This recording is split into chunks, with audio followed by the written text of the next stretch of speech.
Welcome, everybody, to this newest edition of the Silver Screen Action Figure Podcast. And if it sounds any different, I'm right outside my house, so this is kind of a little bit of a special edition here.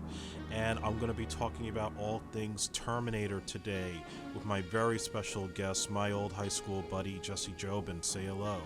Hello, everyone. Andre, thank you for having me.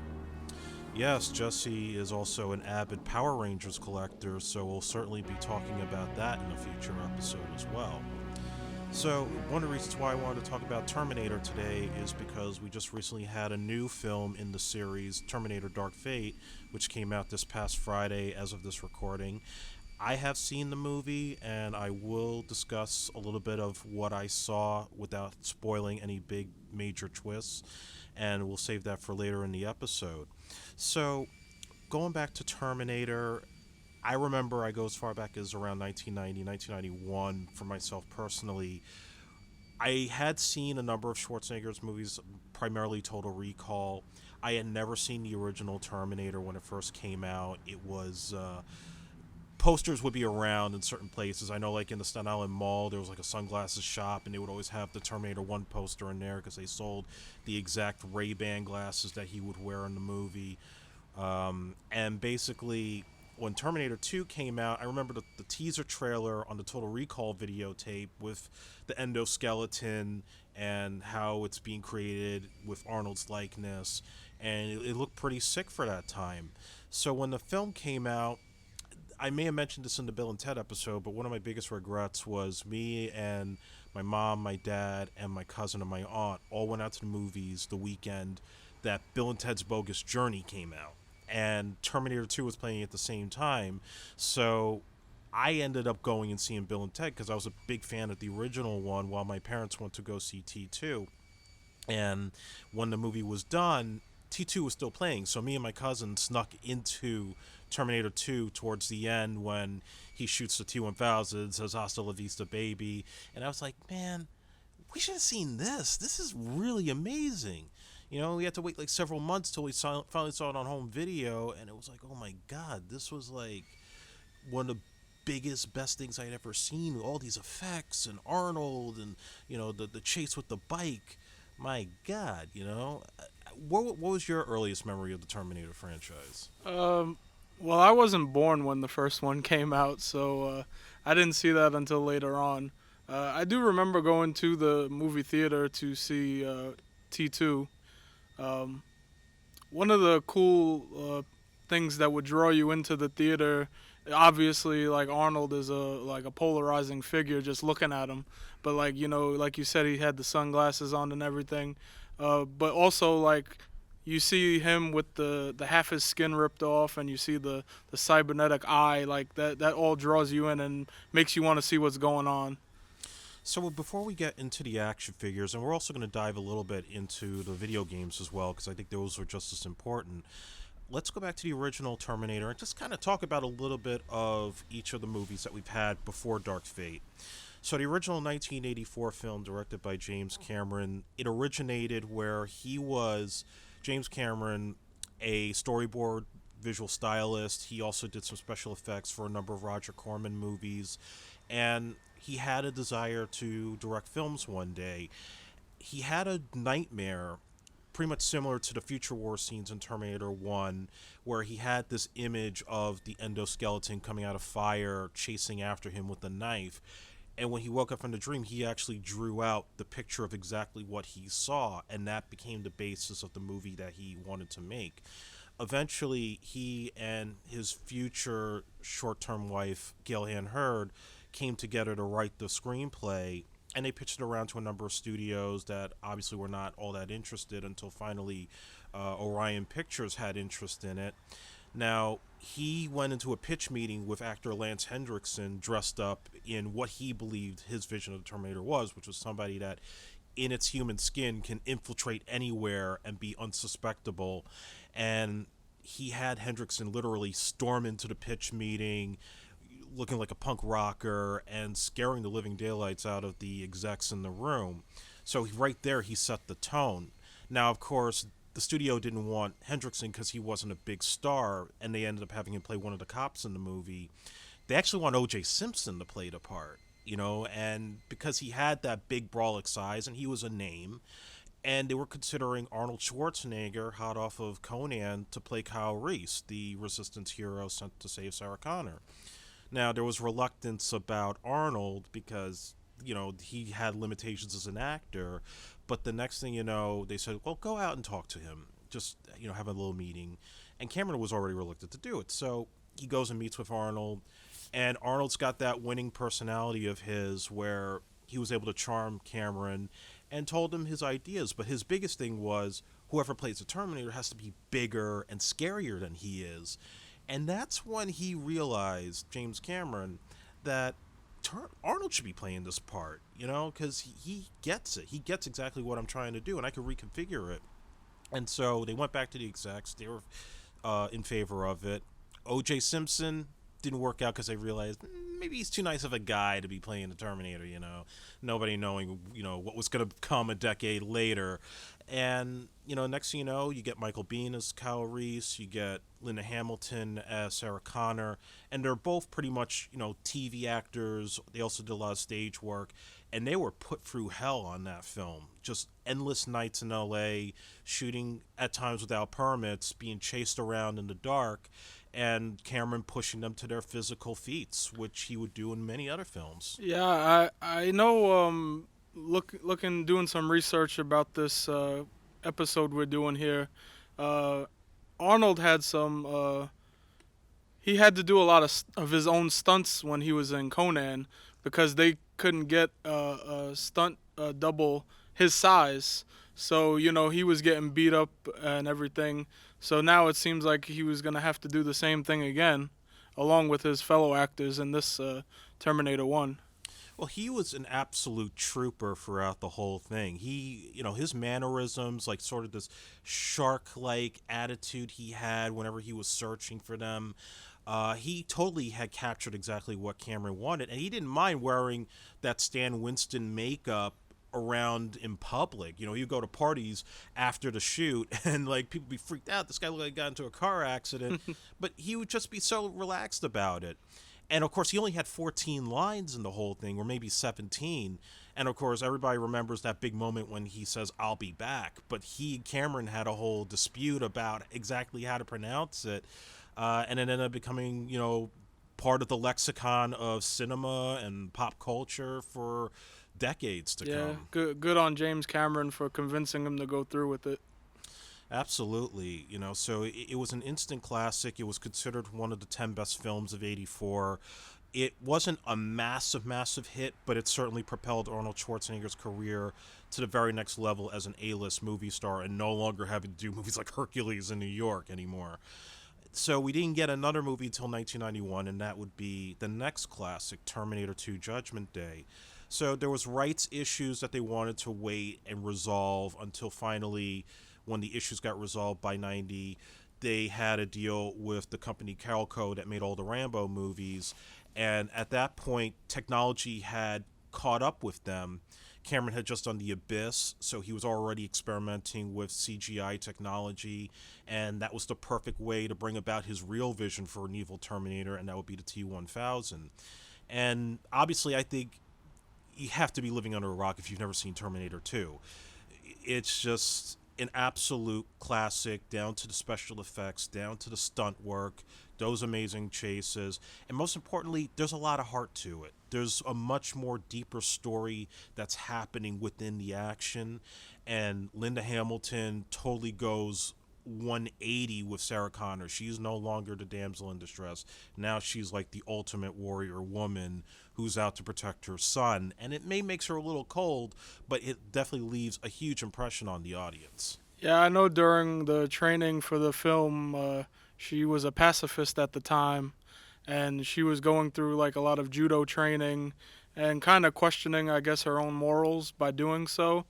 But I know she also wanted to make sure she did all her own stunts to get as much screen time as possible to show off her new physique.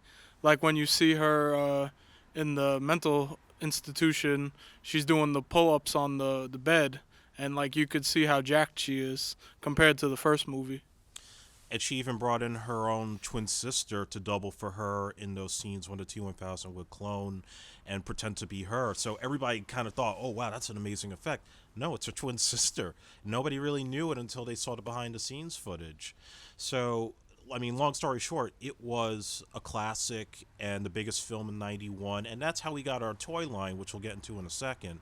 But just to kind of briefly get into the later sequels that came about, Terminator 3 took about a decade to come together, and at that point James Cameron had just done Titanic, so he was completely done with the franchise at this point, and now it was Arnold's baby. And so now a number of changes occur with an older John Connor. Judgment Day has not been stopped, it's been delayed, and a new Terminator, a female called the TX, is sent out to go after him, his future wife, and a number of his future resistance members, and a new T-800 played by Arnold is out to save him. I think it's not necessarily the classic of Terminator 2. There was just no way it was ever going to top it.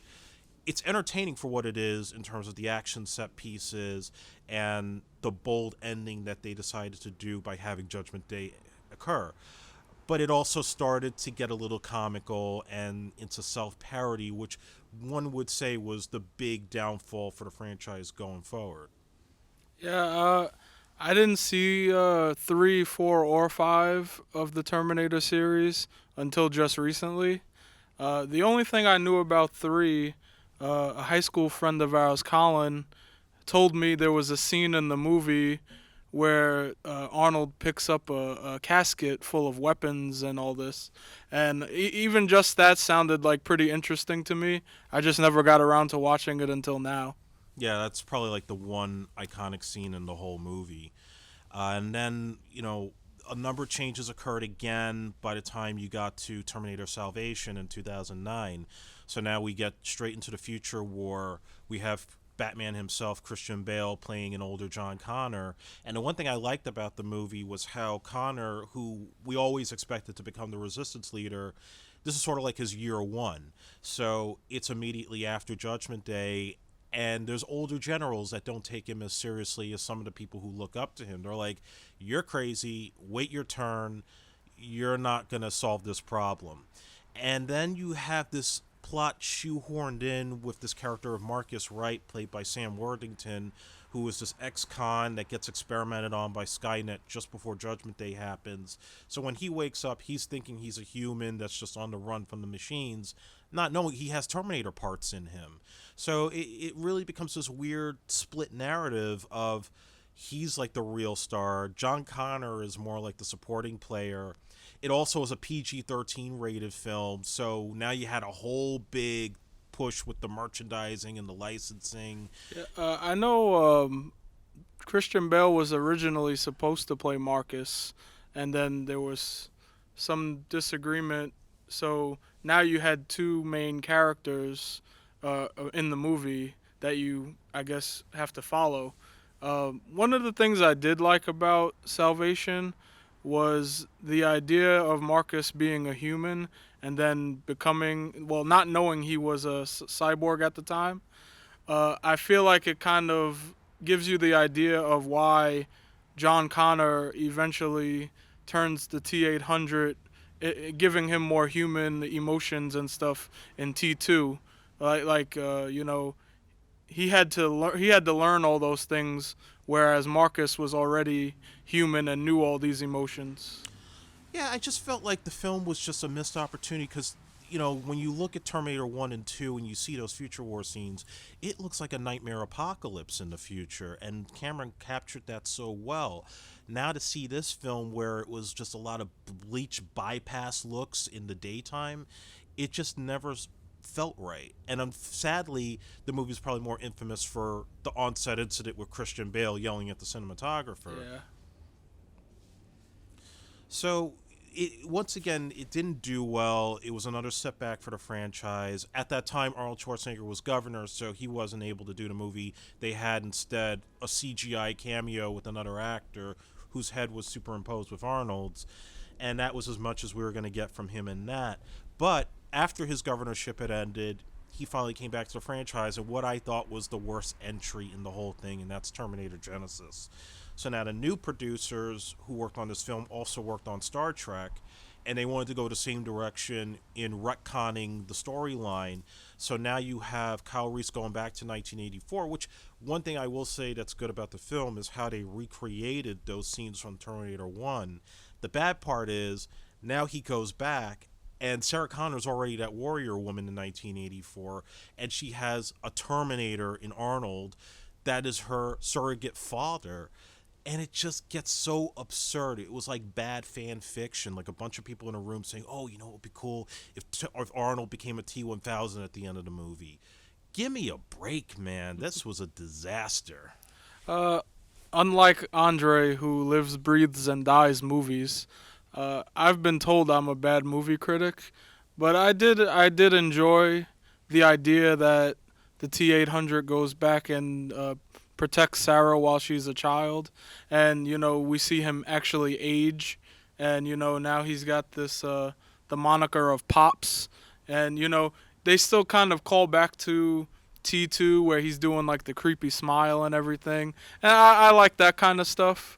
We're still talking about a film series where there's like cyborgs killing each other, and we're sending a person back in time to prevent someone from being born. Like I just kind of take it for what it is. I don't really look too much into the logic, but there were some convoluted timelines in that one, but I don't look too much into it. Yeah, so now we circle back to the action figures, which started out with Terminator 2. Kenner would handle the licensing as they had done with Batman and Police Academy and Ghostbusters, among various other franchises, Star Wars. It was a weird kind of deal where, once again, when they made this movie, there was no intention to make any merchandise out of it. The first one wasn't a kids' movie, and neither was this one. But given Arnold's popularity at that time and the film's success, they couldn't help themselves. So they decided right after the film to start making a bunch of action figures and vehicles, and many of which were in Arnold's likeness. And much like Batman, there was a whole different variety of Arnolds with different types of accessories and features.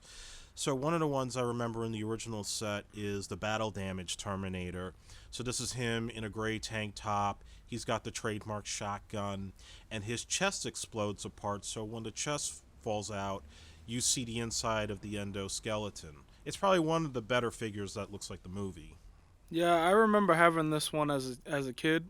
I like the look of the figure itself, but what I really like is the card on that it's placed on, where you see the half Arnold face, half T-800 face. Yeah, that was totally from all the teaser trailers and posters. I mean, that was one of the cool things. Like, that image that you would see on the card would suck you in right away. Absolutely. The other famous figure that is probably widely known is the Power Arm Terminator. So this is Arnold in the leather jacket and the pants. He has a red shirt instead of the gray shirt that he had in the movie. And he also had his half of his face ripped. So half of it's Arnold, half of it is the endoskeleton inside. His arm would also detach, so he would have one that would shoot a missile and another arm that's just like his endoskeleton arm kind of ripped up, and it shoots out a spike, which is totally ripped from RoboCop, and there's a lot of parallels with this and the RoboCop toy line that Kenner would do. Yeah, I'm not totally sure why they went with the look that they did with the shirt.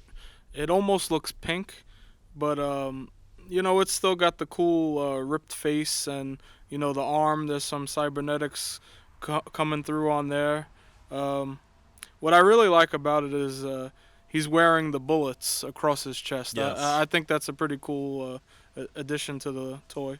Yeah, I mean, even just like the fact that they decided to go to red shirt instead of gray always made me wonder if there was ever a plan for a Terminator cartoon at this time. Yeah, I recall seeing the red shirt a lot in like a lot of the stores. I remember going to Woolworths as a child and seeing that particular figure a lot.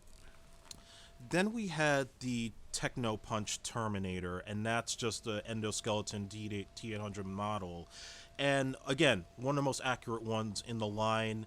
This one has like the plastic springs on the side, so you could twist it back and it could do a punch.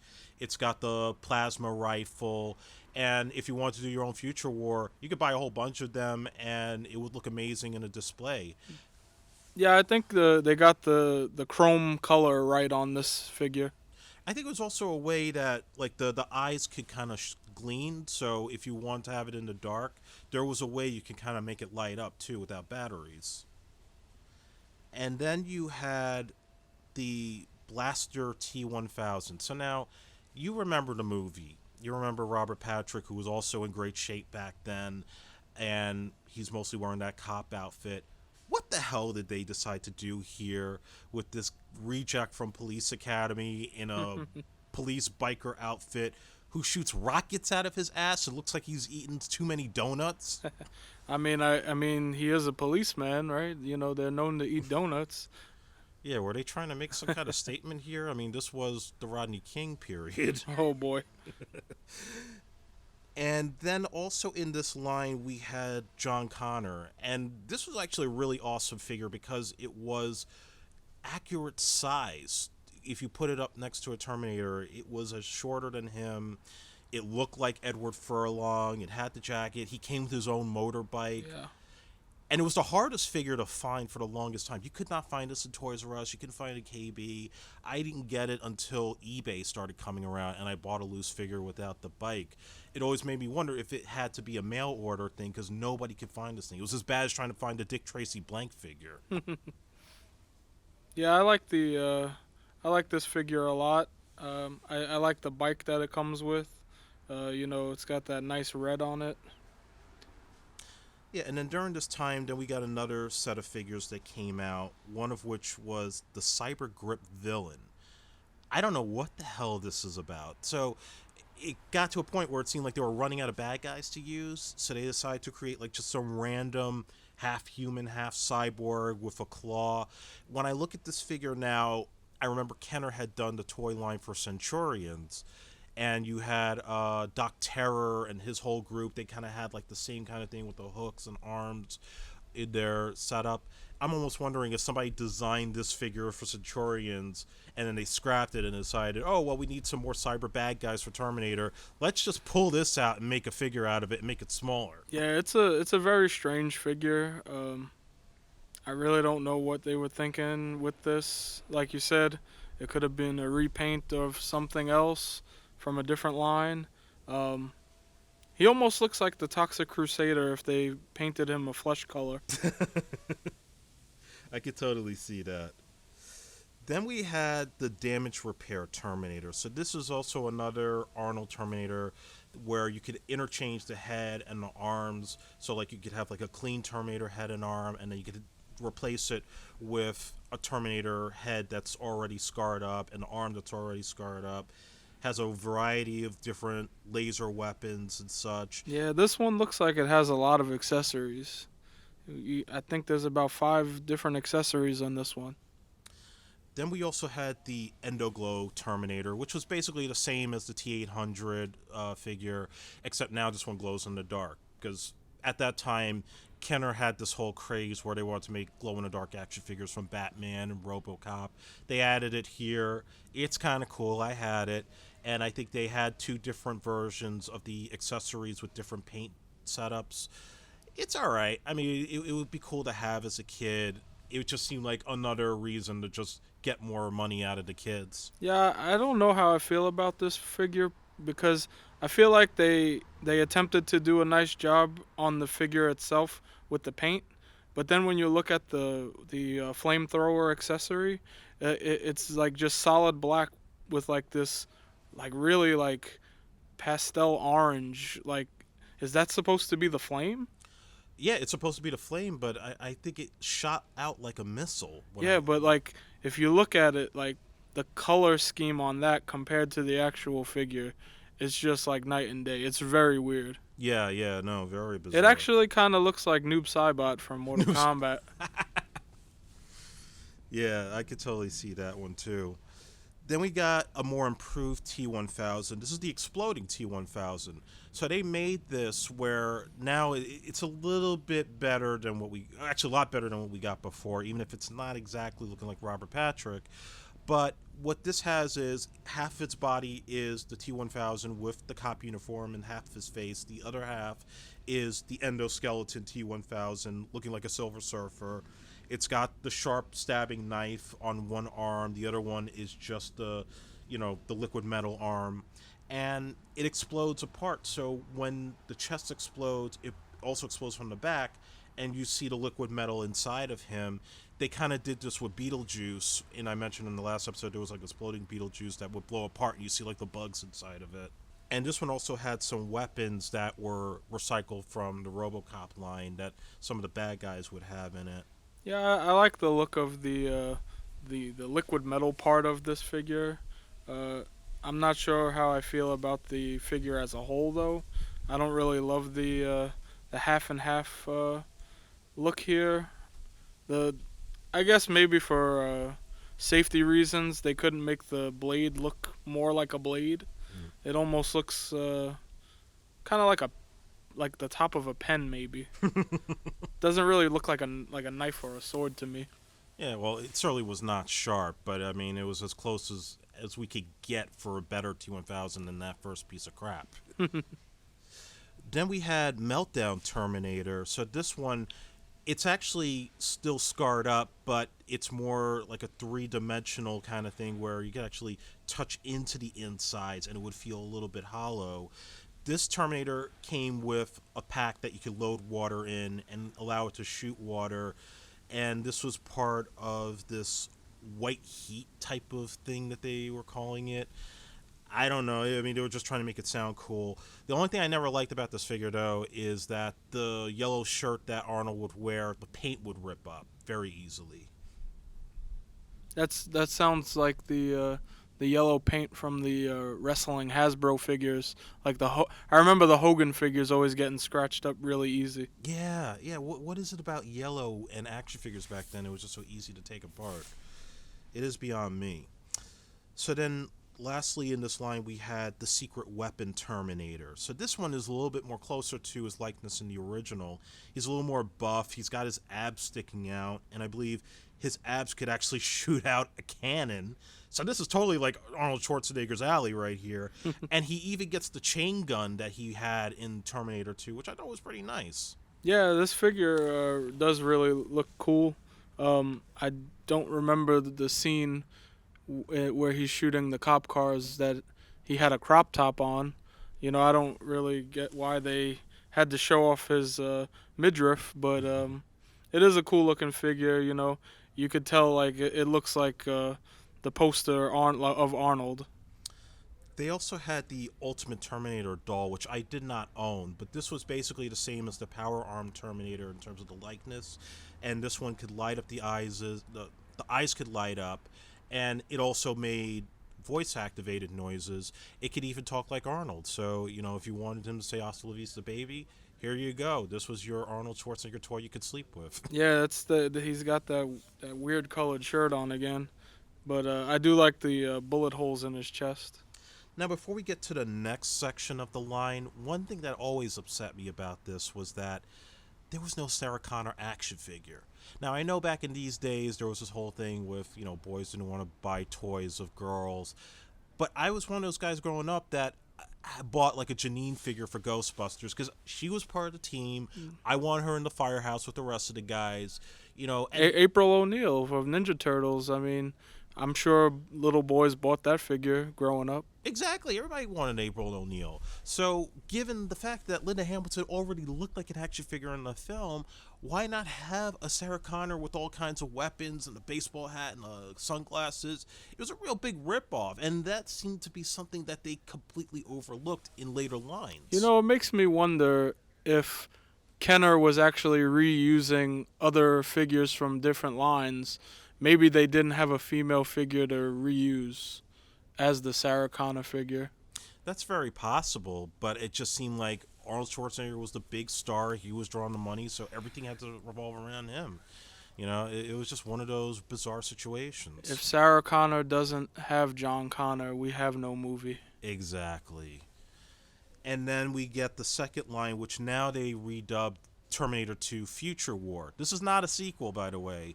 They just decided we're going to take most of the figures and repaint them and try to get more money out of the kids.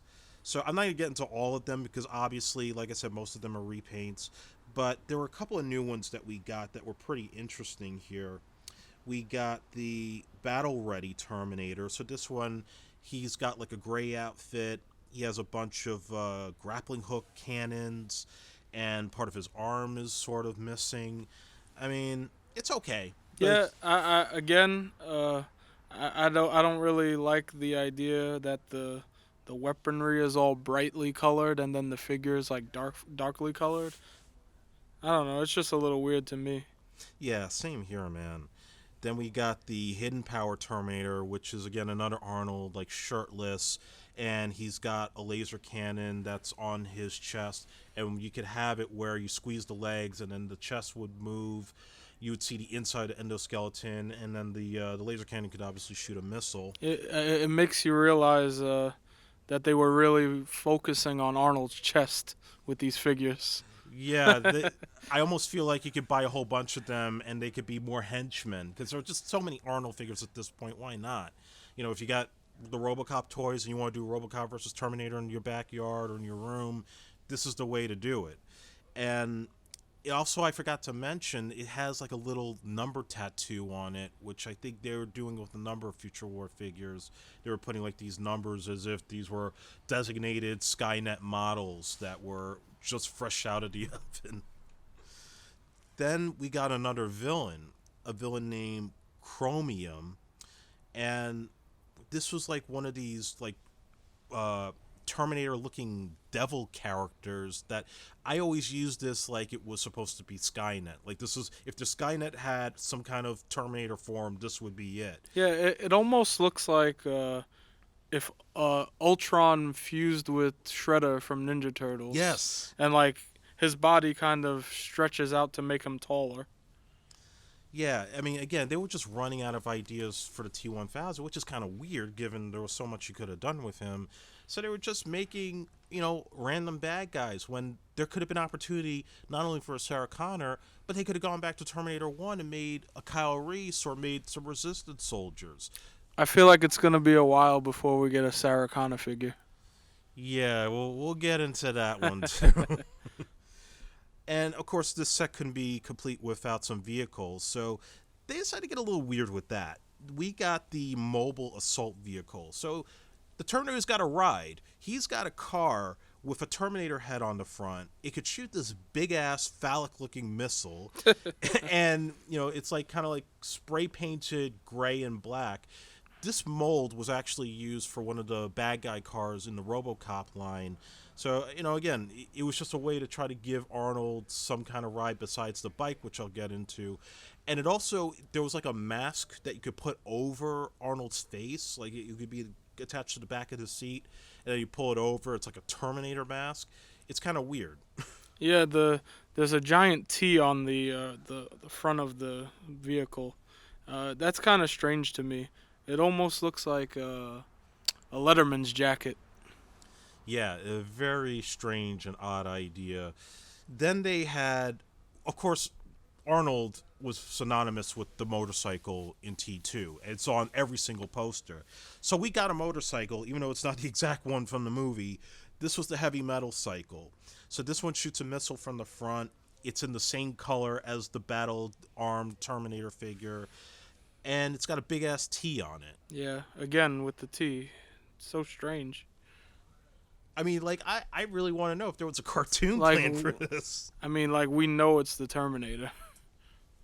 Now, while we didn't get a play set for this movie, and there were certainly some missed opportunities for that here, we did get one of the coolest little items that I remember as a kid for Christmas, and that was the BioFlesh Regenerator. So, let's say you wanted to create the Terminator trailer from the first teaser. This playset has its own T-800 endoskeletons that you put inside of a molding plastic, and then you could actually buy like this Play-Doh type goo that you put in, you squeeze it down, and you could actually create flesh out of this and rip it up. Yeah, they came in these little Play-Doh canisters, if you will, and you mix the powder with water, and pieces of the actual bioflesh regenerator laboratory. It had the measurement lines where you know how much to put in, and it almost looked like a syringe without the needle on it, and you push it down, and then like this rubber skin goes over the endoskeleton. Yeah, I mean, I made a serious mess in my room with this, just like with the slime from the firehouse with Ghostbusters. I mean, I think every kid in the neighborhood wanted that, and it's probably the one thing that I remember the most from the entire Terminator line. Well, I mean, Terminator 2 again. The photo of Arnold with the half ripped off face is like an iconic thing, just in history of film anyway. But like to actually have your toys be able to rip off their flesh, if you will, it's just something that every kid should have. Absolutely.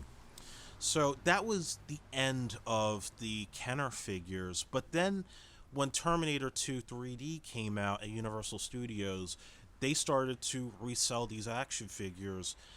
No, nothing new, but what they did was they took the original figures from the line and they just started doing repaints that were closer to the movie, believe it or not. So they had like another Power Arm Terminator, but now it has the gray shirt instead of the red.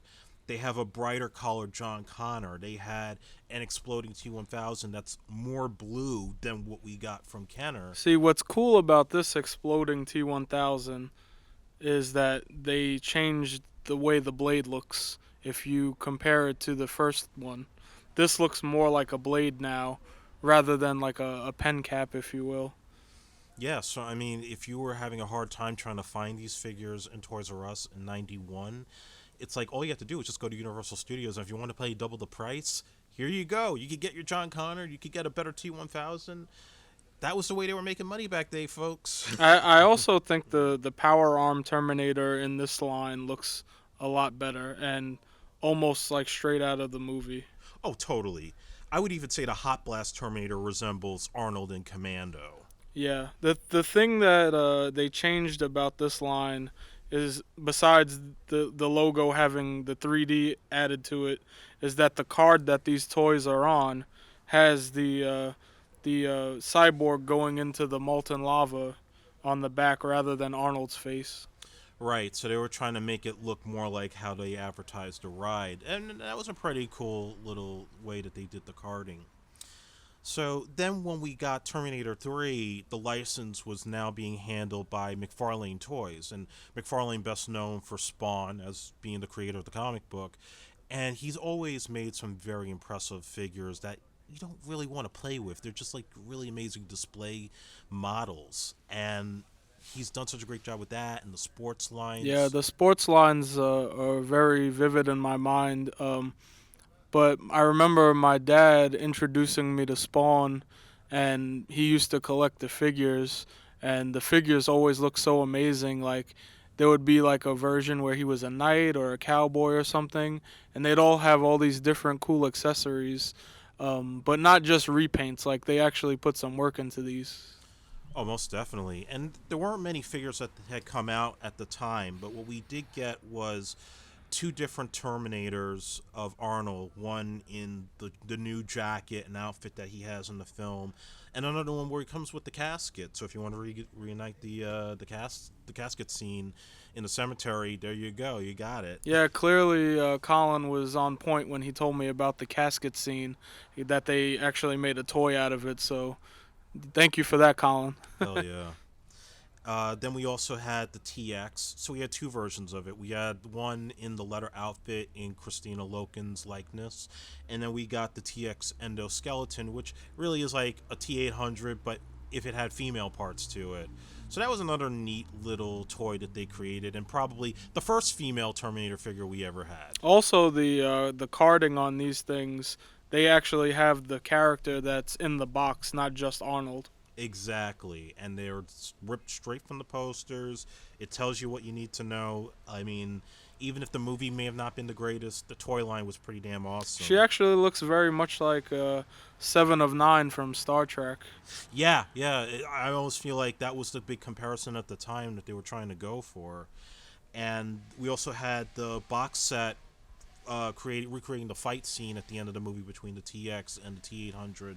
So pretty cool line, and this is around the same time that McFarlane was also handling the Matrix license. So it was kind of a nice little tie-in between those two big sci-fi Yeah, films. McFarlane, when it comes to toys, I feel like he can do no wrong.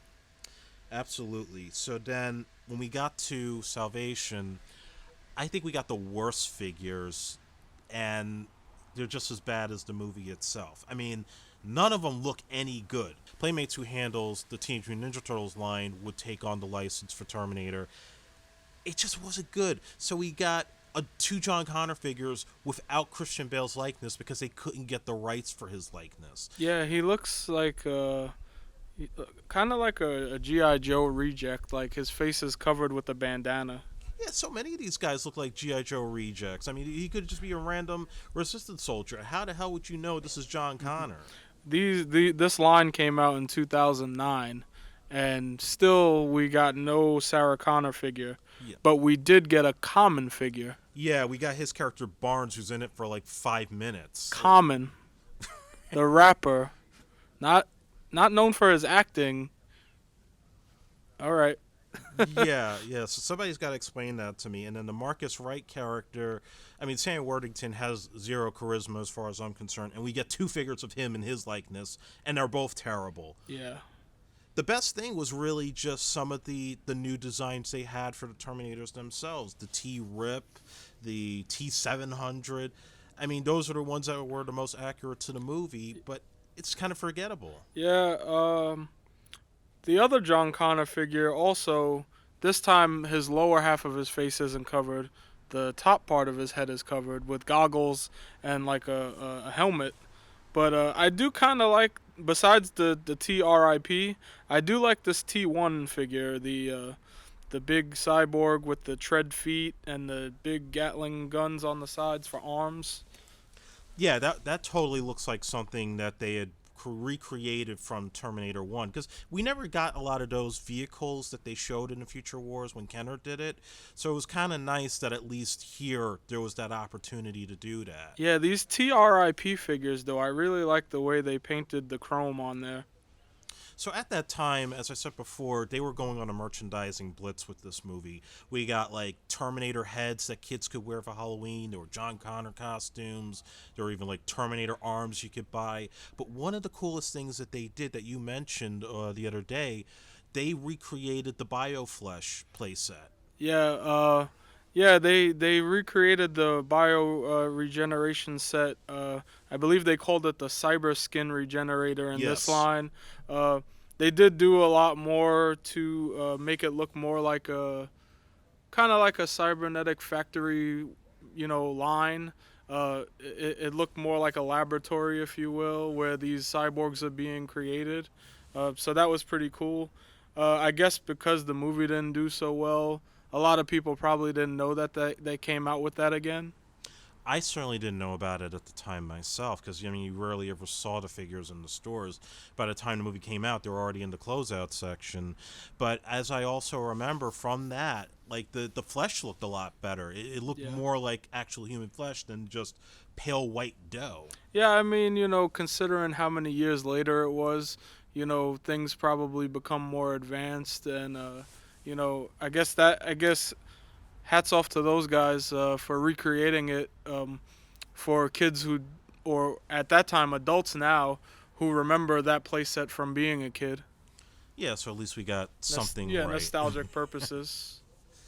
So then from there, Neca would take over the Terminator license right around 2000. Well, they had taken it over just before Salvation, and they were really knocking it out the park with a number of the toys that they were making, some of which were based on Terminator 1, a lot of it based on Terminator 2. Yeah, they came out with T2 first in '09, I believe. Yes. And then they went back and did a line of the T1 movie in 2011.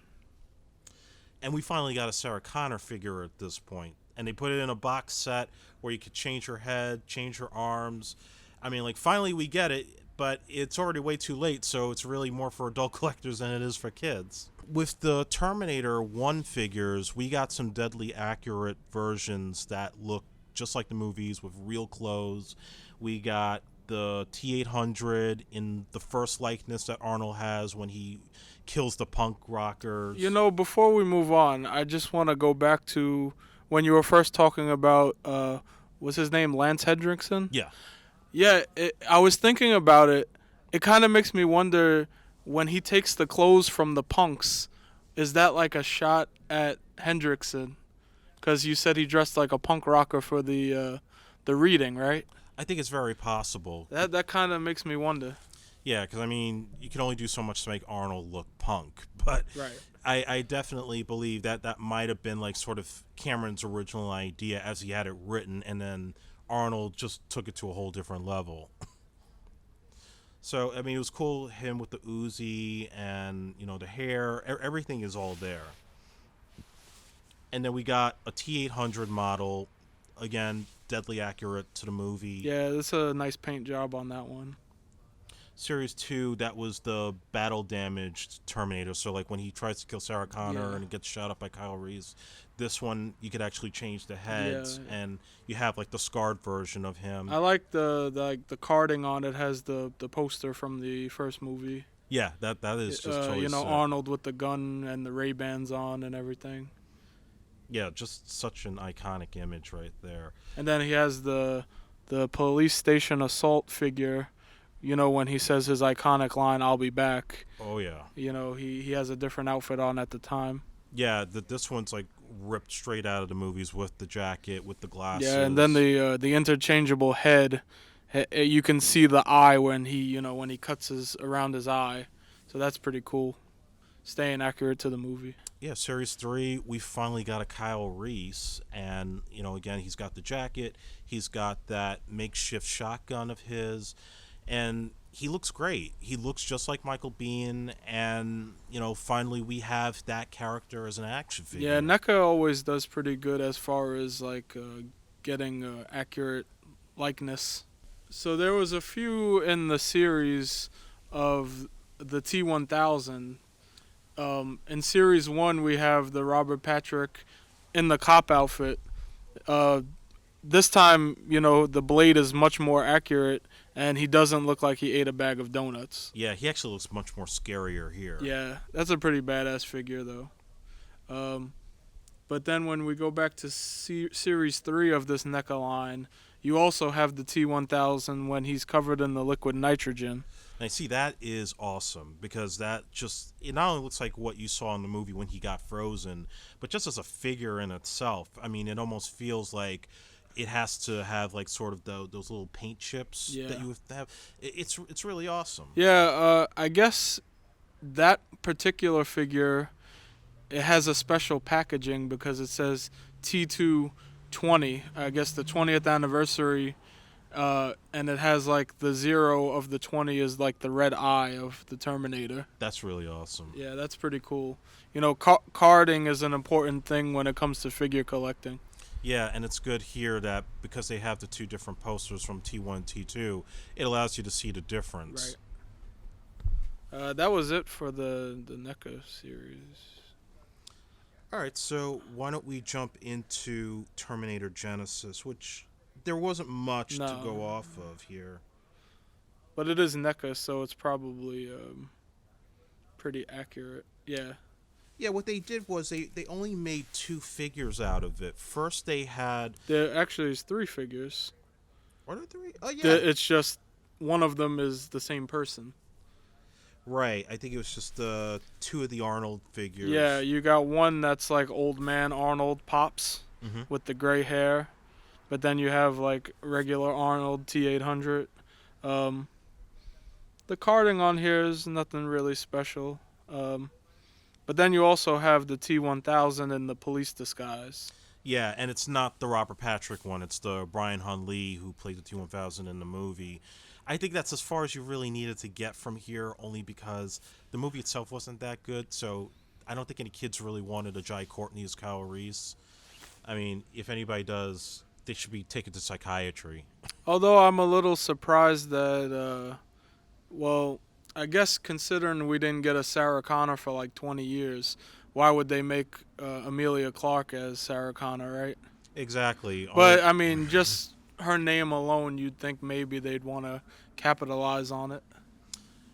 Yeah, I mean, the Game of Thrones fans probably would have wanted a figure of that, Yeah. but not me. It's got to be Linda Hamilton or it's nobody else. And that's also true when it comes to the Sarah Connor Chronicles, which thankfully did not have a toy line, as far as I know. Yet it did get played by another Game of Thrones character. That's right. Strange. There was a fetish with that. Who knows? And let's talk about the Funko ReAction Figures, because they also did a really bang-up job recreating toys from Terminator 1 and 2, but now in the size and likeness of the Star Wars figures in the 3/4 inch line. That's the one thing I like about the Funko ReAction toys. I mean, me personally, I prefer the Funko Pop vinyls, the bobblehead ones. But as far as the reaction goes, I do like that it's kind of like a callback to the old Star Wars toys, like you said. You know, like the little black card, you know. That's cool to me. It's nostalgic. Yeah, it's definitely nostalgic, and it feels like if there was figures for Terminator 1 and 84, these are perfect. I mean, you have two different Terminator figures, one that has the first likeness of him when he's got the jacket, he kills the punks, the second one when he's shooting at the police station, and they're both really cool in Arnold's likeness in that style.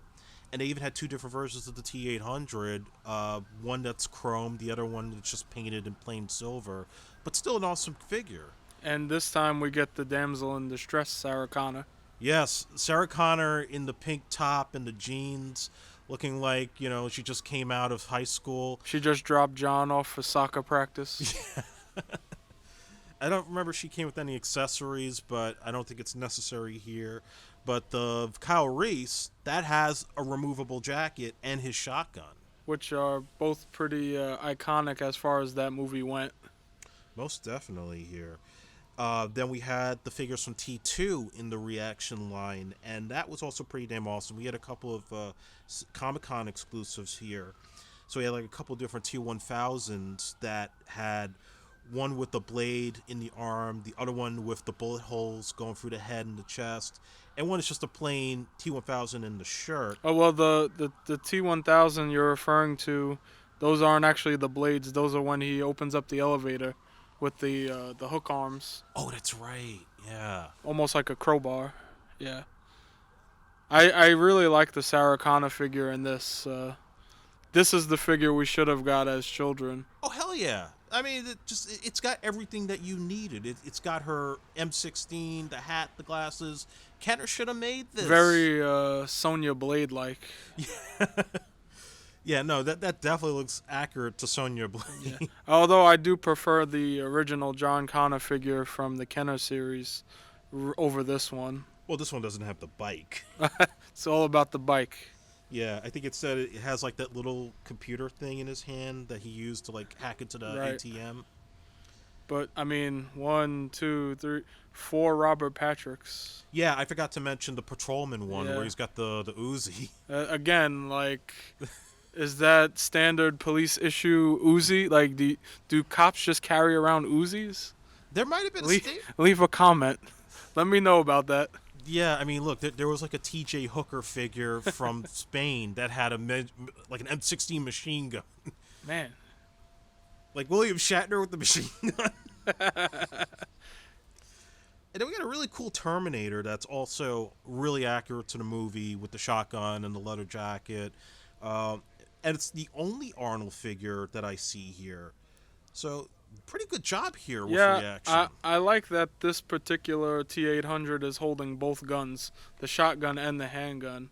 I think that's pretty cool because when you remember the movie, like, he was cocking the shotgun with one hand. Yeah, no, that was one of the things I remember most, especially like in the bike scene. Yeah. and there was not too much else. I mean, there's so many other figures you could go through, but those were like the main ones that I recall. And there was also the Rock'em Sock'em Robot style Terminator toys, where you had like the Terminator and the T-1000 fighting Rock'em Sock'em Robot style. And I actually remember getting this for Christmas, and I played with it for a little bit before I put it away, but that was pretty cool too.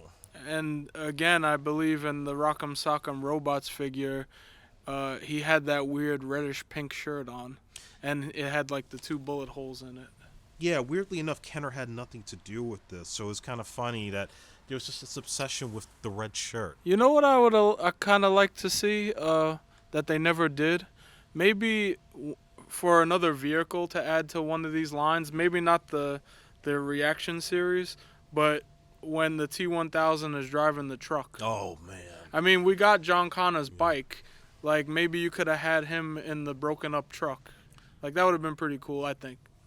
I would have loved that and like a play set to go with it, like that whole little tunnel part. Yeah. That would have been nice. And if there was like more Future War figures, I would have liked if they had that truck that Kyle Reese jumps on the back of the truck. He's shooting the lasers from the back. Right. That was such an iconic moment in both movies. It's amazing they never did that. So, like I said, that's really it in terms of the figures. But now I'm going to talk a little bit about Dark Fate, only because, it's the most recent film, and there are some figures for this out right now. So, this movie, once again, makes the attempt to be a direct sequel to Terminator 2, completely ignoring anything from Rise of the Machines and afterwards. And I gotta say, despite the hype, despite having Tim Miller from Deadpool directing, despite James Cameron being a co-writer on the original script, it didn't work for me. There were improvements in terms of the action and some little twists here and there that I thought were kind of interesting, but it just seemed like they were just picking apart things that the writers liked from the past movies and just threw them all in and thought they were going to improve this thing. And other than Linda Hamilton's badass performance, there was nothing else. By the end of the movie, I didn't care for what was going to happen next, because it was just now we're recycling the same story all over again. And I also felt it got a little too political for my taste. I've yet to see Dark Fate, although I do plan on seeing it still, despite the not doing so well in the theaters right now. I enjoy the Terminator series overall. I'm not going to let, 1 or 2 movies that weren't even the same creators running it at the time make me frown on the whole series. Like, it's still just robots killing each other, and I'm all about that. Well, I think if you hadn't seen the first 2 movies and you just watched this on its own, it's not terrible. Yeah, that may be true. Yeah, I mean, like I said, there are those improvements, way bigger improvement over Genisys, but still not enough to have me invested for more. I would like to talk about the Terminator Dark Fate Funko Pops, the pop vinyls. Yeah, they made some really good vinyls for this. They have 2 versions of Arnold, 2 versions of Sarah Connor, Linda Hamilton, and then they have the Rev 9.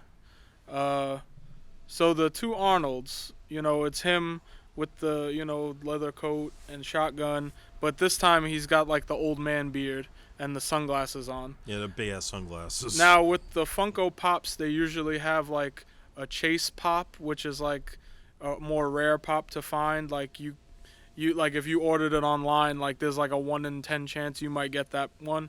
So the other Arnold pop has like half his face missing, and you see the one red eye and like the cyborg endoskeleton sticking out. Then the Sarah Connor one, it's what you see in the trailer. She has like a tan vest on with the shades. Obviously she's much older in this movie, and she also has a shotgun. But then the chase version of her figure is holding a cell phone and a bag of potato chips. Andre has seen the movie, so he does know the significance to that. I do not yet. There is a significance to the potato chips. Then the Rev 9, it looks more like a much darker endoskeleton. You can see a little silver on it, but it's more black looking, and it has like 2 red eyes. and it has a skull that's like very villainous looking, not like a human skull. But so far, that's all we got from this movie as far as the Funko Pops go. Yeah, we're definitely going to do a future episode on a number of the vinyls at some point. It'll be like its own special episode. Also, Neca did put out 2 action figures from the movie. They got the older Arnold T-800 with the beard and 3 different machine guns and an interchangeable head, so it has like the old school Arnold from Terminator 2 that you could replace with. There's also a Sarah Connor figure of her current film likeness. She's got an M16, she's got a shotgun and a pistol, and the best likeness of Linda Hamilton that I've seen. This figure is really nice. I think I said it earlier, but Neca does a very good job as far as, I guess, scanning the actual person's likeness, but it looks spot on. Hell yeah, and you could also change the head to have the one with the glasses on it. And, I also want to talk a little bit about the video games. I know it's kind of rare to talk about video games on this podcast, but that was also the other thing that was sort of synonymous for me growing up with Terminator, were all the number of video games they had for Super Nintendo, for the Nintendo and the Sega, and probably one of the more famous ones was the arcade game, the shoot 'em up one. Yeah, the arcade game, I mean, that's the first one that comes to mind when I think about it. You would have, like, the gun was the controller, I believe. It might have been a Uzi. I don't know if that's standard police officer issue, but yeah, you would be holding the Uzi, and there would be like a row of resistance, your fellow resistance soldiers in front of you, and then like all these cyborg Terminators would be popping up from all sides of the screens. Yeah, but I believe it was from Midway, the people that made Mortal Kombat. Yeah, it's the same type of graphics, and they even get Robert Patrick and a number of other actors to appear in the game as people that you could actually shoot up at. Yeah, but besides the arcade version, I would say the Sega CD version of RoboCop versus Terminator Oh my god. is another one that is vivid in my mind. I remember there being a lot of blood. Sega always got the soundtracks very good. For some whatever reason, I don't know if it was the operating system that they used, but the music always sounded better to me on Sega systems, even though I'm more of a Super Nintendo guy myself. Yeah, I mean, one of my favorites, and RoboCop vs. Terminator certainly stands out. I mean, it captures the essence of that scary intensity and violence of both the original RoboCop and the Terminator movies. Especially that Sega CD version. It stood out much more to me than the regular Sega or Super Nintendo versions. I don't know if it was the way the models were drawn or whatever. Obviously, the blood helps. Definitely. And I also recall the Terminator 1 video game for the Sega CD because it had the best soundtrack by Tommy Talrico. And I would still play that to this day. I still have the CD, and I would use it as a temp track for some of my movie trailers. So, I mean, like, that was one of those things, like, really capturing the feel of the 80s back then and still having sort of that Terminator vibe. That was just unforgettable in my mind, and it was really the first time I started getting more into music back in those days. Yeah, Tommy Talrico's he's pretty well known. Even in the gaming community, his name is very well known. But he did a great job on that. Yeah, so that's it for Terminator. Going back to those Kenner figures, they were such a fun line and really capturing the feel of wanting to recreate Terminator in your backyard. I just wish there was a Sarah Connor. I wish there were more vehicles and play sets and a better T-1000. But I have fond memories of them, and I'm glad that NECA was able to step up and deliver the ones that we never had. Yeah, I mean, considering the series has been out for like 35 years now, and we only got maybe 3 Sarah Connor figures overall. You definitely, moving forward, there definitely should be more Sarah Connor figures. Even if another company decides to make a damsel in distress Sarah Connor, but like with her actual likeness from '84. I totally agree with that. So, Jesse, just plug some of your ways that we can contact you or check out your stuff. I do have a show I just recently started. It's called Cheap Pop Culture. It's really just a hobby for now. But if you'd like to follow, you can search it on Facebook. Um, Other than that, I just appreciate you having me on. Working with you on this, I feel like I've learned a few things as far as the podcasting stuff goes. Yeah, I'm very happy to have you on, and certainly we'll definitely have you back on again. And we'll absolutely have the link to your website up on the page very soon. So that's it for the Silver Screen Action Figure Podcast. You can follow me on Twitter at SilverScreenAF1, like our page on Facebook. And as always, if you have questions or comments or suggestions for future episodes, email me at silverscreenafpodcast@gmail.com. And as Arnold would probably say to sign off, hasta la vista, baby.